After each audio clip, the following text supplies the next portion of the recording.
Tiens, des touristes. En cette saison, c'est rare. C'est pas des touristes.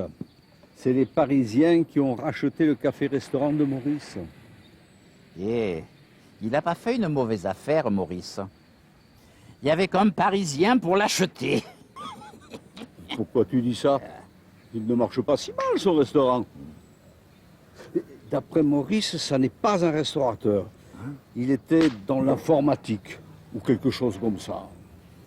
Il y retournera peut-être plus tôt que prévu dans l'informatique.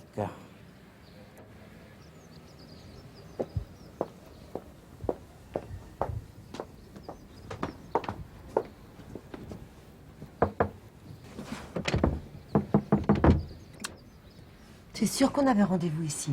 Ben oui. Oui, j'en suis sûr.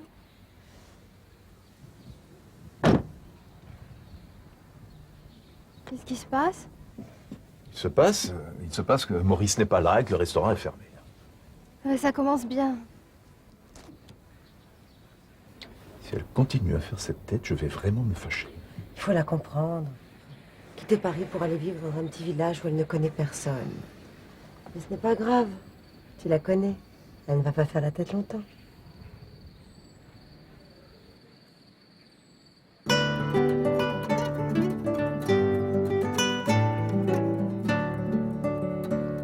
Bonjour, messieurs. Excusez-moi de vous déranger. Je suis le nouveau propriétaire du restaurant. Nous avions rendez-vous avec Maurice. Il n'est pas là. Vous ne savez pas où il est par hasard? Vous aviez rendez-vous à quelle heure? Ben, à 14 heures. 2h15. Et vous appelez ça en retard? Et on voit bien que vous n'êtes pas du pays, vous. Il est allé déjeuner chez sa fille, à Nice. Il va pas tarder, c'est l'heure où il revient d'habitude. Mais dites-moi, vous êtes le propriétaire et vous n'avez pas les clés? Eh ben, on ne signe que demain. C'est le notaire qui nous remettra les clés, après la signature. Ah, vous n'avez pas encore signé. Alors, il a peut-être changé d'avis, Maurice. Ne l'écoutez pas, c'est un farceur. Mais il n'est pas méchant. Ne vous inquiétez pas, il va venir, Maurice.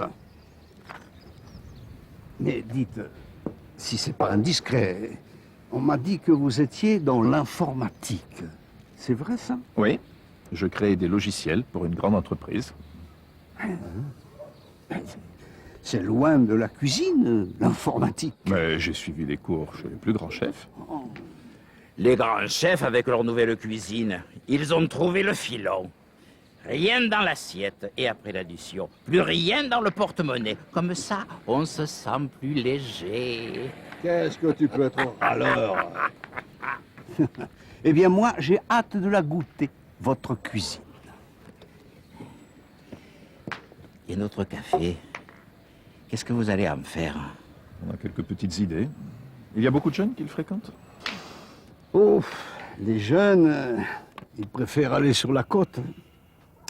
Mais si vous pouviez les faire rester au village... Tiens, voilà celui que vous attendiez. Ah, monsieur Constant. Je suis contente de vous voir. On commence à s'inquiéter. Bonjour, Madame Lemoine. Et pourquoi vous étiez inquiet?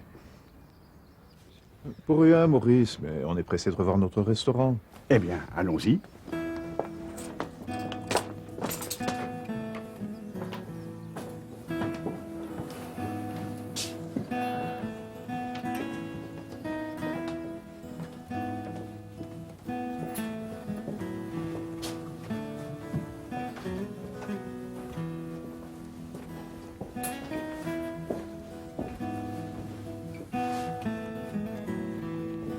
C'est bien.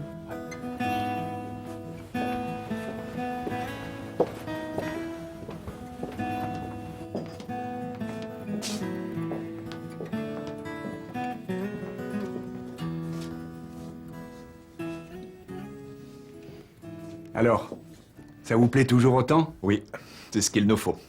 C'est aussi ton avis, chérie? Tout à fait. Et c'est vraiment très bien que la salle du restaurant et le café soient séparés. Et qu'est-ce que vous voulez faire de spécial dans le café? Vous verrez. Bonjour, monsieur. Bonjour, mademoiselle. Alors, ça te plaît? Pas mal. C'est plus grand que ce que je croyais.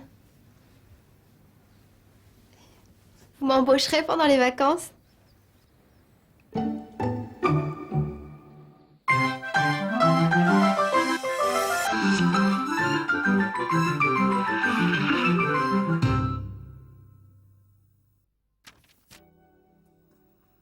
Bonjour. Je vais vous présenter quelques aspects de la grammaire. Et pour commencer, vous souvenez-vous de l'emploi des temps de l'indicatif? Le présent indique premièrement une action en train de se faire.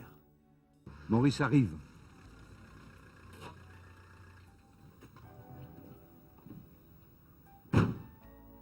Deuxièmement, il peut indiquer un état. Je suis le nouveau propriétaire du restaurant. Troisièmement, il exprime une action habituelle. C'est l'heure où il revient d'habitude.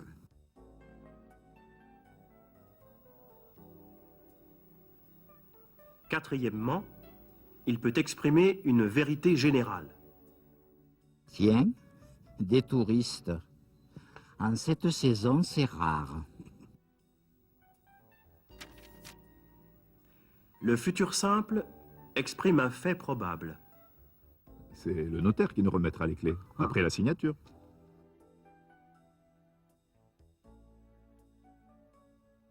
Vous m'embaucherez pendant les vacances?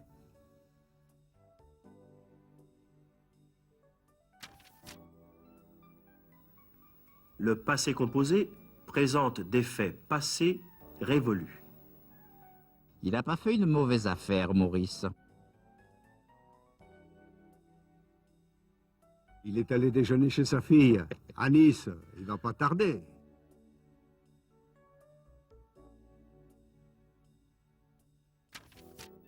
Et maintenant, parlons de l'imparfait qui a plusieurs emplois.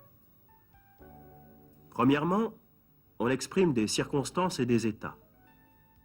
Nous avions rendez-vous avec Maurice. Tiens, voilà celui que vous attendiez.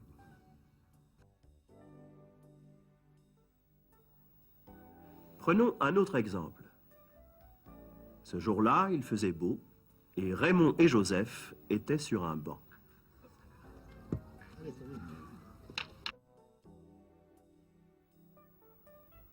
Deuxièmement, avec l'imparfait, on exprime un fait habituel ou répété dans le passé. Je crée des logiciels pour une grande entreprise.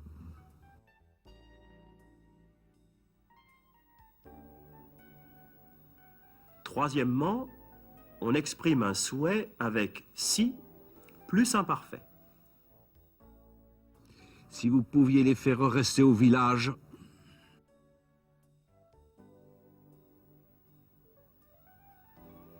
Et si on pouvait simplifier la grammaire?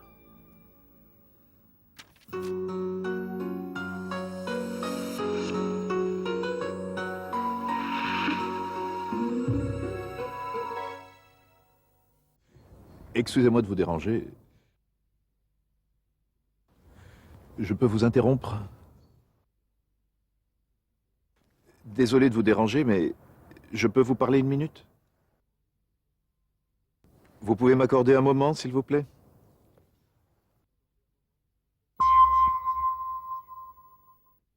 Qu'est-ce que tu peux être râleur? Quel mauvais caractère tu as! Toujours en train de critiquer. Tu ne trouves jamais rien de bien.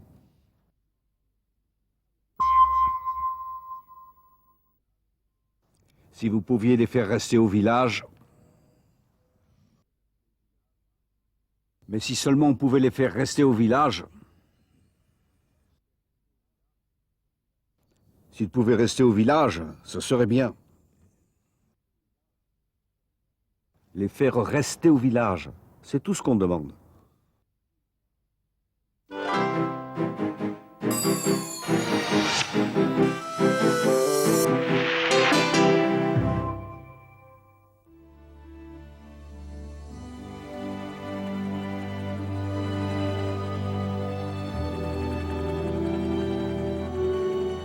Célèbre dans le monde entier, la Côte d'Azur n'est pas seulement une région touristique et une succession de ports de plaisance.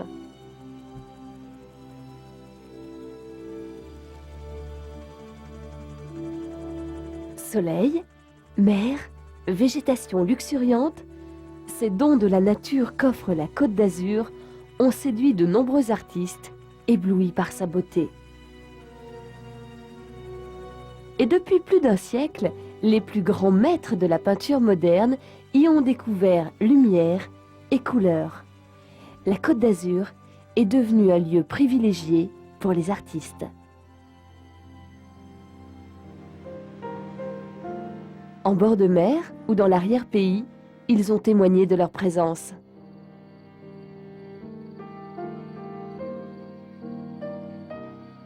Comme à Vence, où Matisse a décoré une chapelle dont nous apercevons le toit bleu vernissé et la flèche.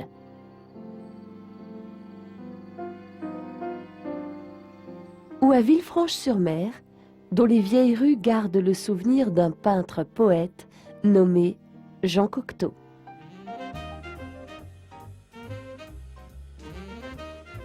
Tous les lieux nous rappellent que la région est aussi le berceau d'une tradition artisanale très ancienne. À Biot, des artisans verriers créent sans cesse de nouvelles formes et de nouvelles couleurs.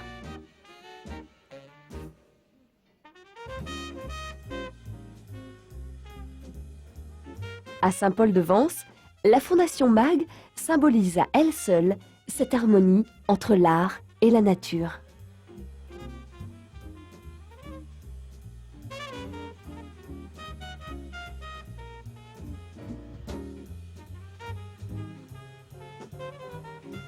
Les sculptures de Giacometti, de Miro, nous accueillent en toute liberté à l'ombre reposante des pins et des oliviers.